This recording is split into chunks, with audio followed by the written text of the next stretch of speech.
नमस्कार। Loud India TV में आपका स्वागत है। आप देख रहे हैं द संतोष भारतीय शो। मुस्कुराइए कि आप हिंदुस्तान में हैं और एक बहुत बड़ी वजह है मुस्कुराने। आपने एक खबर कहीं कोने में देखी होगी। सुप्रीम कोर्ट का एक फैसला आया है और वो फैसला कमाल का फैसला है। वो फैसला है कि जिन छात्रों को रिजर्वेशन कोटे में जगह मिलनी है, अगर उनके नंबर अच्छे आते हैं तो उन्हें रिजर्वेशन कोटे से अलग जनरल कैटेगरी में भी जॉब मिल जाएगा। पूरे देश में इस चीज को लेके मुझे ऐसा लगता है कि थोड़ा सनाका है। टेलीविजन चर्चा नहीं कर रहे हैं। संघ जिस चीज को लेकर के बिहार चुनाव में एक नैरेटिव दे चुका है, मोहन भागवत जी, कि भारतीय जनता पार्टी सत्ता में आएगी, तो वो जो बिहार में उन्होंने कहा था जिसकी वजह से उन्हें हार देखनी पड़ी थी।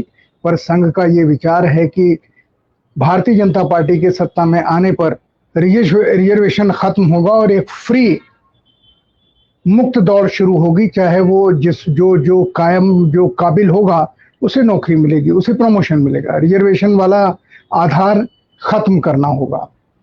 एक पार्टी भी बनी है आरक्षण विरोधी पार्टी, एक सामाजिक संगठन भी बना है आरक्षण विरोधी सामाजिक संगठन। सुप्रीम कोर्ट में कई बार इसके बारे में कोशिश हुई, लेकिन अब सुप्रीम कोर्ट ने यह फैसला दे दिया है कि जो छात्र रिजर्वेशन कोटे में हैं, अगर उनके नंबर अच्छे आते हैं तो नौकरियों में उन्हें जनरल कैटेगरी में भी जगह मिल जाएगी उन्हें। और उनकी जो जगह है, क्योंकि जनरल कैटेगरी में वो चले जाएंगे तो आरक्षित कोटे की वो जगह खाली मानी जाएगी। इस फैसले के ऊपर आप सोचिए, ये देश के लिए एक ऐसा फैसला है जिसने एक बहुत बड़े उस बातचीत को पूर्ण विराम लगा दिया है जो ये कहते थे कि देश में रिजर्वेशन होना नहीं चाहिए और रिजर्वेशन के तहत आने वाले अधिकारी या जितनी कैटेगरी के जो जिन जिन नौकरियों में लोग हैं वो सक्षम नहीं होते। जबकि जिन लोगों के लिए रिजर्वेशन तय किया गया है, जिन वर्गों के लिए, उनका ये कहना है कि हमें कभी आज तक पूरा रिजर्वेशन मिला ही नहीं।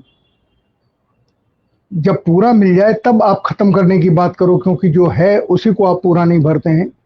महत्वपूर्ण बात आपसे जिक्र करना जरूरी था। और दूसरा महत्वपूर्ण मुद्दा है, आज किसानों ने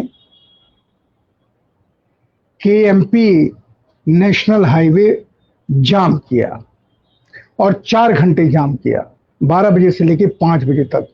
हर जगह टीकरी बॉर्डर तक, उधर पलवल तक, ये जो हाईवे है, इस हाईवे को उन्होंने जाम किया और पुलिस कुछ नहीं कर पाई। पुलिस उन्हें हटा नहीं पाई। ये पूरा हिस्सा ज्यादातर हरियाणा में है। इसका मतलब है कि हरियाणा की सरकार जो किसानों के खिलाफ एक तेवर लिए हुए थी, वो सरकार इसे सिर्फ आंख बंद करके देखती रही। अगर वो समझदारी से देखती, सरकार की तारीफ होती। अगर समझदारी से किसानों की मदद करती, किसान उनकी तारीफ करते। लेकिन उन्होंने किसानों के साथ आमने सामने का विरोध लिया। किसानों की सारी मांगों को उन्होंने नकार दिया। किसानों के खिलाफ उन्होंने शुरू में लाठी चलाई, डंडे चलाए, सड़कें खोद दी, बड़े बड़े बोल्डर्स खड़े डाल दिए, जेसीबी वगैरह खड़ी कर दी, ट्रक खड़े कर दिए। लेकिन किसान उन सब बाधाओं को पार करते हुए अपने धरने के ऊपर लगातार कायम है।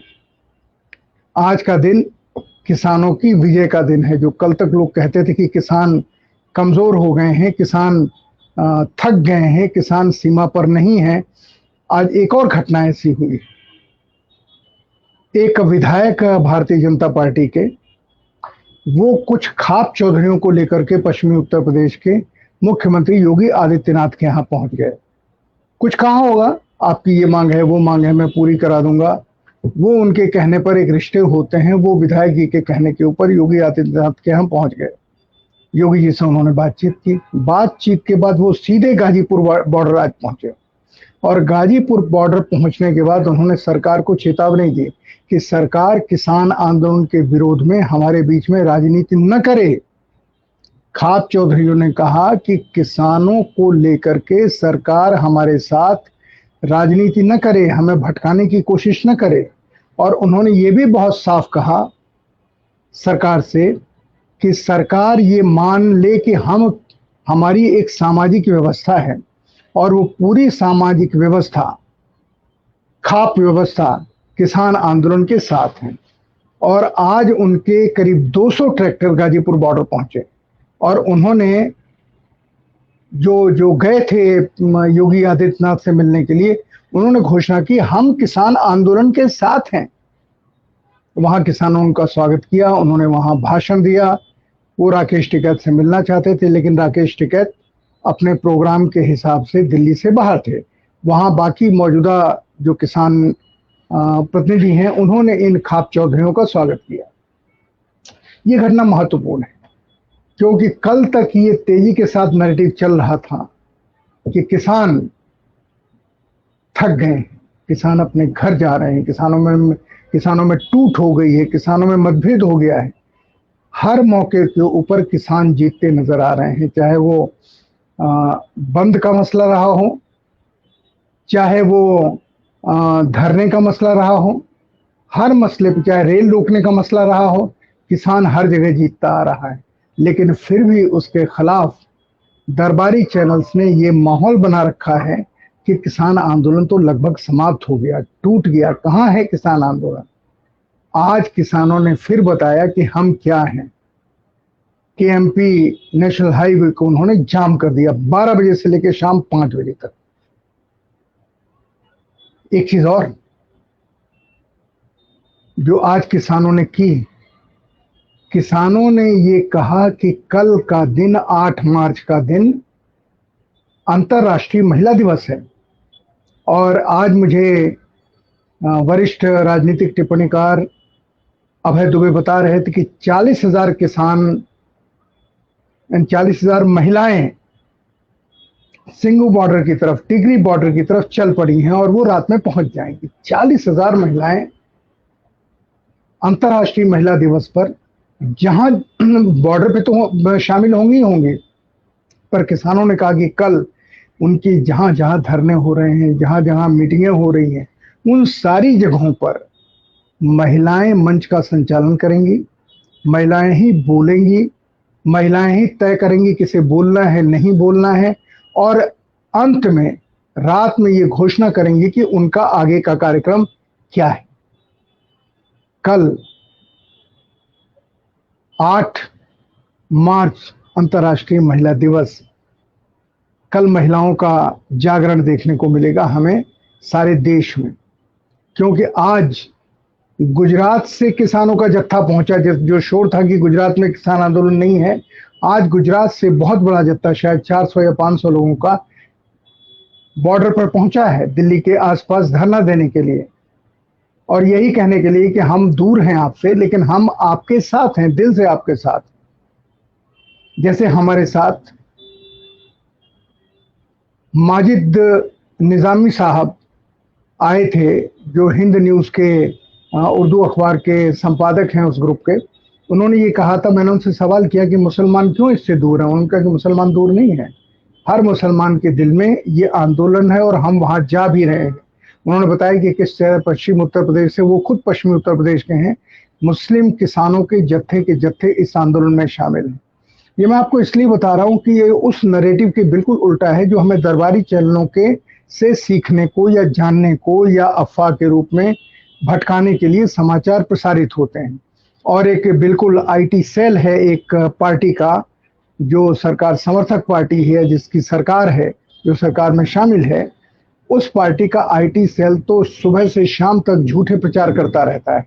और तुर्रा ये कि आप पकड़ेंगे उन्हें जो सच बोलते हैं, मुकदमा उनके खिलाफ होगा जो सच बोलते हैं, और जो सच नहीं बोलते हैं उन्हें आप पुरस्कृत करते हैं। तो ये अंधेर नगरी चौपट राजा की कहावत है। आज प्रधानमंत्री जी ने बंगाल में बहुत बड़ी सभा की, उन्होंने बहुत बड़ा भाषण दिया, बहुत लंबा भाषण दिया। मिथुन चक्रवर्ती ने खड़े होकर कहा कि मैं जो कहता हूं करता हूं। अरे आपने क्या कहा और क्या किया? फिल्मों में ही तो आप आए हैं, आपने सामाजिक कौन कौन से काम किए बताइए। लेकिन कोई बात नहीं, ये बंगाल की जनता के ऊपर है कि वो मिथुन चक्रवर्ती को कितना समर्थन देते हैं, और भारतीय जनता पार्टी के ऊपर है कि वो मिथुन चक्रवर्ती को लाई तो है लालच दे करके कि हम तुम्हें मुख्यमंत्री बनाएंगे। देखते हैं उन्हें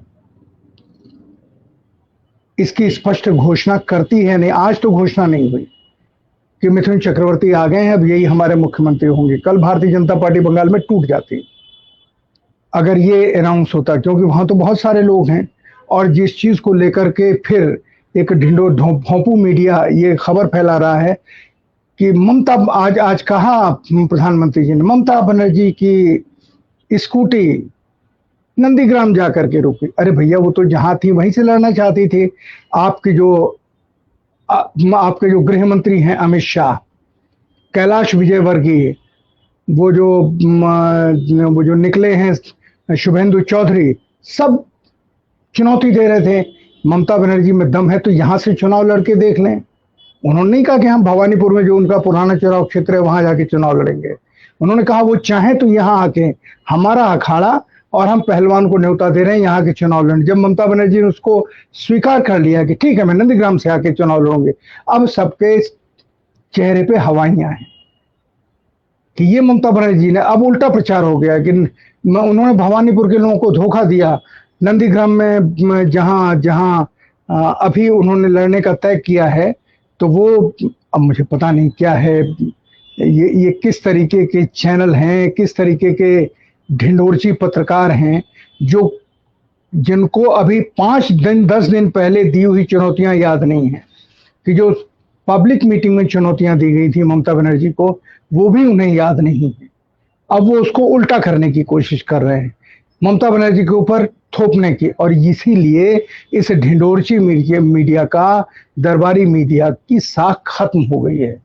कोई नहीं देख रहा है। लोग सोशल मीडिया के ऊपर जो खबरें आ रही हैं उनके ऊपर ज्यादा भरोसा कर रहे हैं, इनके ऊपर भरोसा नहीं कर रहे हैं।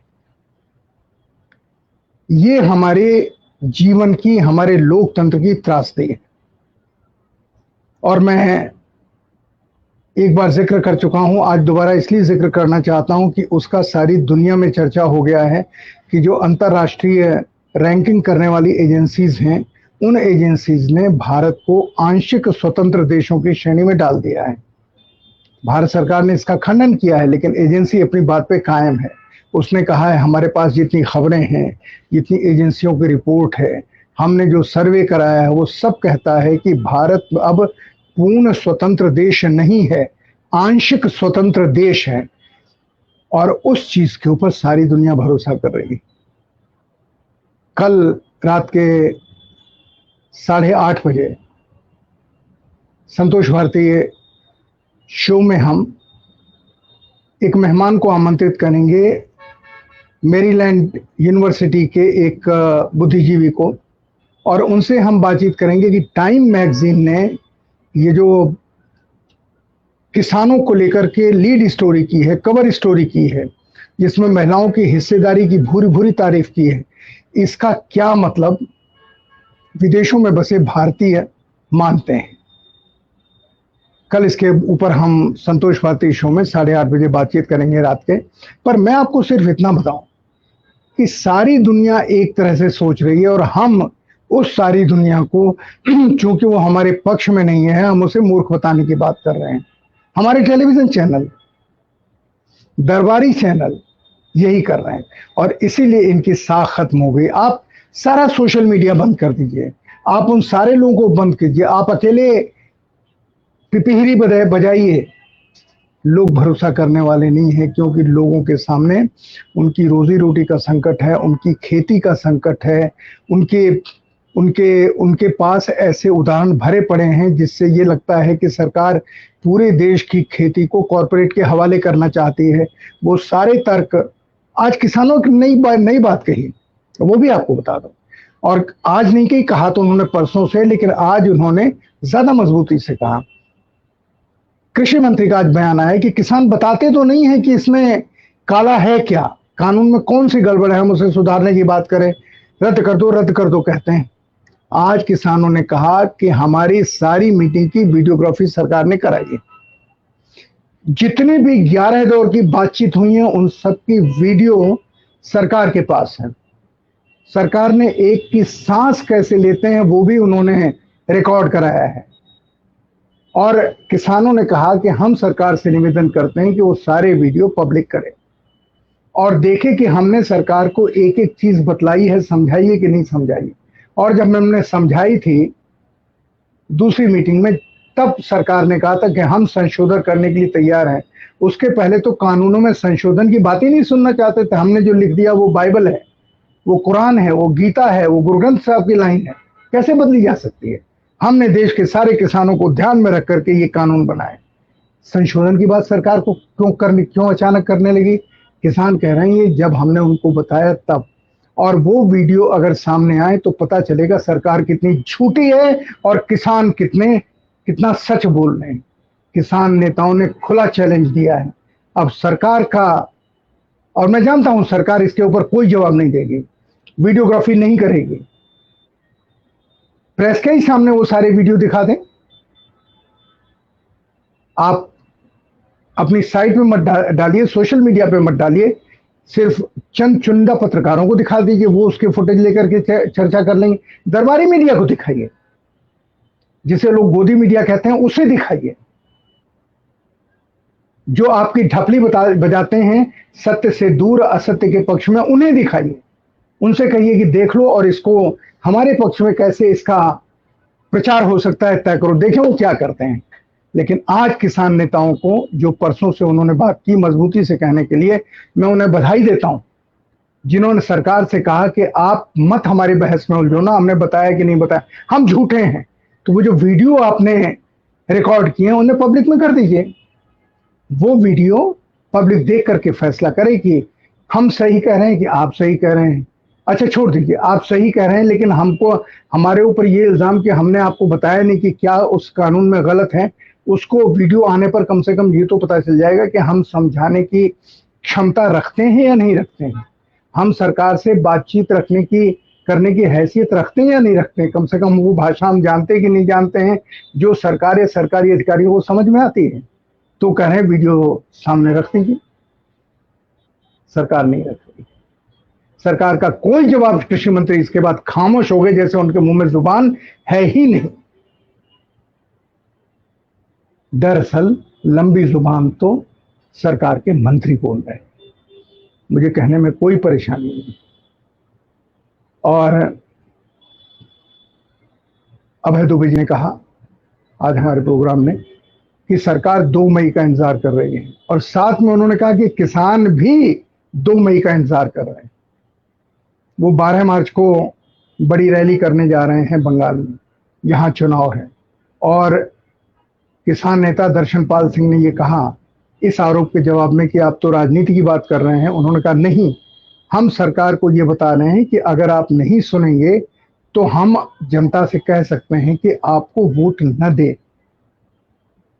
और हम इसलिए कहेंगे जनता से कि क्योंकि हमारा मानना है कि इस देश की जनता का कंसर्न किसानों के सवालों के ऊपर है, एमएसपी पर है, जमाखोरी पे है, भविष्य में आने वाली किसानों की परेशानियों से इस देश की जनता मुब्तला है। उसे मालूम है कि ये देश फिर अफ्रीका की तरह से हो जाएगा अगर ये तीनों कानून लागू हो गए। तो एमएसपी का कानून नहीं बना तो किसानों को कभी फसल का भाव नहीं मिलेगा। और सरकार हर चीज से भाग रही है, एमएसपी के कानून से भाग रही है। वो कह रहे हैं कि आप कह रहे हैं एमएसपी तो कर दीजिए ना, एमएसपी से कम जो खरीदेगा उसे सजा होगी। और आदमी डीएम के यहाँ और एसडीएम के यहाँ जाके फैसला नहीं चाहता, वो चाहता है अदालत में फैसला। इसको किसान अदालत बना दीजिए। किसान अपनी जगह सच हैं, मजबूत हैं, ईमानदार हैं।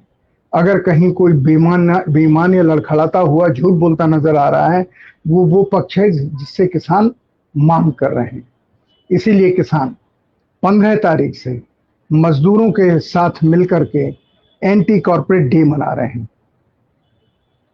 उस एंटी कॉर्पोरेट डे का बहुत दूरगामी परिणाम निकलने वाला है। अब मैं इस प्रोग्राम के आखिरी हिस्से में एक ऐसी बात बताने जा रहा हूं जो आज लाउड इंडिया टीवी के ऊपर लाउड बोलेंगे में देश के प्रसिद्ध पत्रकार श्री अशोक वानखेड़े ने जिसका खुलासा किया। और मैं चाहता हूं आप मेरी इस बात को ठीक समझें, तो गौर से सुनें। आज उन्होंने उदाहरण दिया कि 19 साल पहले जो लोग पकड़े गए थे जेल में, और जिन्हें डाला गया था देश के खिलाफ षड्यंत्र करने, बम विस्फोट करने, राजद्रोह फैलाने के अपराध में, उनको अदालत ने कल, और गुजरात का ही केस है, कल उन्हें छोड़ दिया 19 साल के बाद। यानी जब वो पकड़े गए थे 19 साल के थे लड़के, आज वो 19 और 19 38 साल के हैं, 49 साल के, कुछ तो उसमें 42 साल के। वो लोग आज कल छोड़े गए कि इनके खिलाफ कोई आरोप सिद्ध नहीं होता, ये निर्दोष हैं, बेगुनाह हैं। अब ये जो काम किया जिन पुलिस अधिकारियों ने, और उसी तरीके से मालेगांव का मशहूर बम ब्लास्ट केस था, उस मालेगांव में जो लोग पकड़े गए थे, क्षमा कीजिएगा, उन लोगों को भी, मालेगांव में जो पकड़े गए थे उनको भी सबूत नहीं पुलिस जुटा पाई, इसलिए छोड़ देना पड़ा। वो भी 10 साल 15 साल जेल में रहे। और ऐसे केस तो सैकड़ों हैं।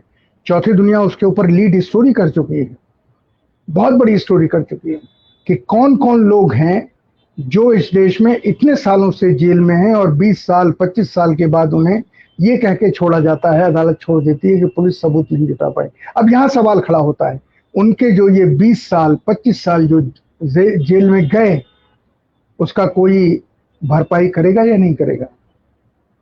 और भरपाई वो गया हुआ वक्त वापस ला सकते हैं क्या? आप उन्हें 2 लाख 5 लाख रुपए दे दें, क्या उससे उनकी जिंदगी के जो 20 साल गए हैं वो वापस आ सकते हैं? ये सवाल है। मैं इसमें एक सुझाव देता हूं। मैं सुझाव देता हूं कि बैंकों के नियम में एक संशोधन हुआ है कि जिस बैंक मैनेजर के समय ज्यादा लोन दिया गया है और वो लोन वापस नहीं आया, अभी तो सरकार ने उसको भी खत्म कर दिया। इसके पहले पिछली सरकार ने नियम बनाया था कि जो लोग रिटायर हो जाएंगे, अगर उनके जमाने में दिया गया लोन वापस नहीं आ रहा है तो उनके जो पर्क्स हैं, उनकी पेंशन, उसकी ग्रेच्युटी, उनका फंड, उससे वसूल किया जाएगा। बैंक मैनेजर बहुत सोच के समझ के लोन देते थे। अभी भी शायद इसका कुछ हिस्सा है कि नहीं है मुझे नहीं पता, पर मैं ये इसलिए कह रहा हूं कि उससे लोन देने में और पैसा लेके लोन देने में थोड़ी कमी आई थी। सुप्रीम कोर्ट को ये नियम बनाना चाहिए, क्योंकि सरकार नहीं बनाएगी, सुप्रीम कोर्ट को बनाना चाहिए। वही कानून की किताब है, वही आईपीसी है जिसे एक दरोगा पढ़ता है और जिसके बारे में जज फैसला करता है। वही संविधान की किताब है जिसे सुप्रीम कोर्ट पढ़ता है और जिसे हाई कोर्ट पढ़ता है और जिसे सेशन कोर्ट पढ़ता है। एक ही किताब है। उस किताब को पढ़ने के बाद भी अगर कोई लॉ एनफोर्समेंट एजेंसी और जज ये फैसला करता है कि हाँ, इस व्यक्ति की गिरफ्तारी सही है, इसके ऊपर राजद्रोह देशद्रोह का केस सही लगा है, और उसे सजा देता है और उसकी जिंदगी जेल में गुजरती है, और सुप्रीम कोर्ट उसे छोड़ देता है कि इसके ऊपर कोई आरोप सिद्ध नहीं हुआ, या मान लीजिए 20 साल के बाद सेशन कोर्ट या हाई कोर्ट छोड़ देता है कि इसके ऊपर कोई आरोप साबित नहीं हुआ, तो जिसने उन्हें पकड़ा है और जिस जज ने उन्हें सजा दी है उसको रिस्पॉन्सिबल बनाना चाहिए, उसे कानून के कटघरे में लाना चाहिए, उसे जेल होनी चाहिए।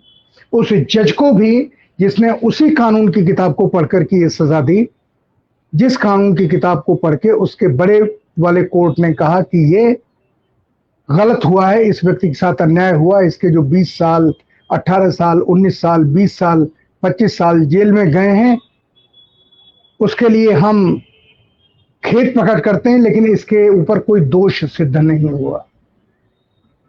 तो जिस इंस्पेक्टर ने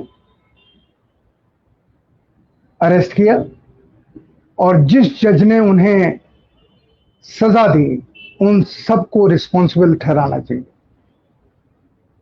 नहीं तो इस देश में कानून का वैसा ही मजाक उड़ता रहा है जैसा आज तक उड़ रहा है, जैसा आज तक उड़ रहा है। मुझे अच्छी तरह याद है, बिहार आंदोलन की बात है, एक आधे मिनट का किस्सा सुनाता हूं आपको।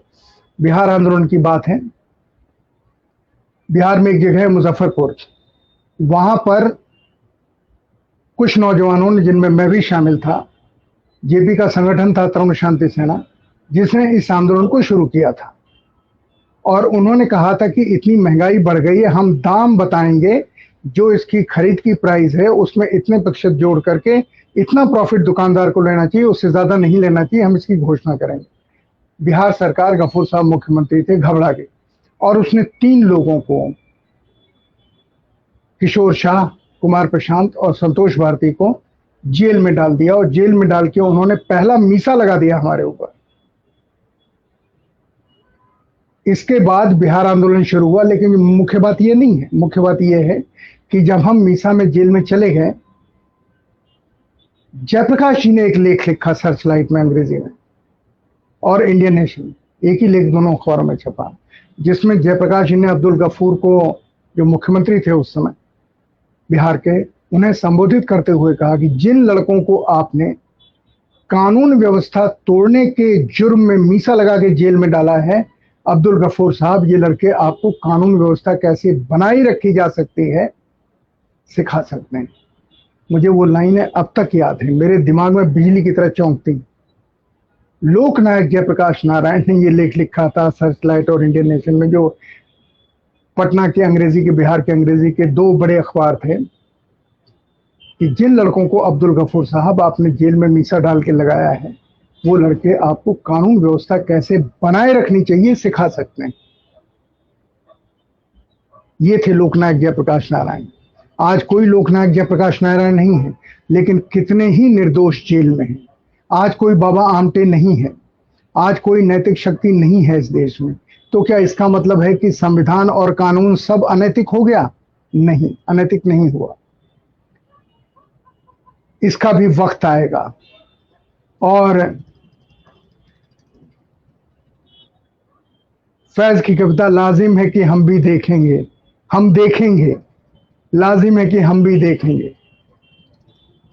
मैं अपनी बात इसे यहां से खत्म करता हूं, इस किस्से को सुना करके आपको। जिया का शासन था पाकिस्तान में, मिलिट्री रूल था, मार्शल लॉ लगा हुआ था, लोग परेशान थे, और फैज साहब ने ये नज्म लिखी थी। कराची के स्टेडियम में एक बड़ी भारी मीटिंग हो रही थी, और उस समय किसी का भी काले कपड़े पहनना कानूनन जुर्म माना जाता था, कि ये काले कपड़े पहन रहा है, कहीं ये जिया को झंडे न दिखा दे। जो पाकिस्तान के मार्शल लॉ प्रशासक थे, प्रेसिडेंट थे, सब कुछ थे, उन्हें कोई काला झंडा अपना कपड़ा उतार के न दिखाते। तो ये नियम था, कोई काला कपड़ा पहन नहीं सकता। मशहूर गायिका इकबाल बानो, हिंदुस्तान के सारे ढपोरची गायकों और ये सोशल मीडिया के लोगों को सबक लेना चाहिए, पाकिस्तान में हुआ। इकबाल बानो नीचे से ऊपर तक काली साड़ी पहने हुए स्टेडियम में गई, और स्टेडियम में बैठ के उन्होंने फैज की ये नज्म गाई, हम देखेंगे, लाजिम है कि हम भी देखेंगे। आप यूट्यूब पे इकबाल बानो साहिबा के नाम पे डालेंगे तो आपको ये नज्म सुनने को मिल जाएगी। हम देखेंगे, लाजिम है कि हम भी देखेंगे। तो इस देश की जनता भी देखेगी कि जो संविधान को दरकिनार करने का काम, संविधान के साथ खेलने का काम, संविधान को तोड़ने मरोड़ने का काम, और उसी किताब के साथ जिस किताब को सेशन जज पढ़ता है और जिसे सुप्रीम कोर्ट का जज पढ़ता है, दोनों 2 फैसले कैसे देते हैं। या तो किताब में गड़बड़ है या इनके दिमाग में गड़बड़ है। किताब में कोई गड़बड़ है नहीं, तो दिमाग में गड़बड़ है। तो जिसने ऐसे दिमाग के साथ फैसला दिया जो बैलेंस्ड नहीं है, उसे सजा मिलनी चाहिए। और जिन लोगों को इस देश में 15-15, 20-20, 25-25 साल के बाद जेल में से निर्दोष अदालत छोड़ती है, फैसला देने वालों को उसकी सजा मिलनी चाहिए। ये कानून में फौरन संशोधन होना चाहिए, और यही न्याय है। अगर नहीं होगा तो इस देश में कानून के नाम पर निर्दोष लोग जेल भेजे जाते रहेंगे और उनकी जिंदगी तबाह होती रहेगी। जो 40 साल में बाहर निकला है, उसके सामने क्या ऑप्शन है इस समय? वो क्या करेगा? कुछ नहीं कर सकता। आप उसे पैसा दे दें तब भी वो कुछ नया नहीं शुरू कर सकता है। उसके माँ बाप मर चुके होते हैं, उसके बीवी बच्चे उसे छोड़ चुके होते हैं, उसका घर टूट चुका होता है, उसका सामान बिक गया होता है। क्योंकि इतने दिनों में अदालत में जो घर वाले जाते हैं, खर्चा तो होता है ना। इसलिए मेरी मांग है कि इन लोगों को सजा मिलनी चाहिए जो निर्दोष साबित होते हैं। अब ये अलग बात है कि जितने लोग पकड़े गए वो इस देश के एक 90% ऐसे लोग हैं जो इस देश के अल्पसंख्यक समुदाय के लोग हैं। तो क्या संविधान उनके लिए नहीं है? उनके लिए भी है। वो इस देश में रहे हैं, वो इस देश के नागरिक हैं। इसलिए ये मांग मेरी मांग नहीं है, न्याय की मांग है। मैं आपसे विदा लेता हूं और आपसे बस ये गुजारिश करता हूं, अनुरोध करता हूं, इन सवालों पर ध्यान दीजिए। ये देश से जुड़े सवाल हैं, क्योंकि आप ध्यान नहीं देंगे तो ये जो हमारे दरबारी चैनल हैं ये आपको कहीं ना कहीं गड्ढे में ढकेल देंगे, जाकर के आपके दिमाग को पोल्यूटेट कर देंगे, आपके दिमाग को प्रदूषित कर देंगे, भटका देंगे। आखिर में मुस्कुराइए। तो सब कुछ के बावजूद तनाव से दूर रहना देश की सेहत के लिए, समाज की सेहत के लिए, आपकी अपनी सेहत के लिए बहुत आवश्यक है। एक ही दवाई है, मुस्कुराइए। सुबह तो कम से कम जरूर मुस्कुराइए। मुस्कुराहट की भेंट अपने दोस्तों को, आसपास के लोगों को जरूर देखिए, दीजिए। जो आपको मिले उससे मुस्कुरा करके नमस्कार कहिए। आपसे मैं विदा लेता हूं। नमस्कार। जय हिंद।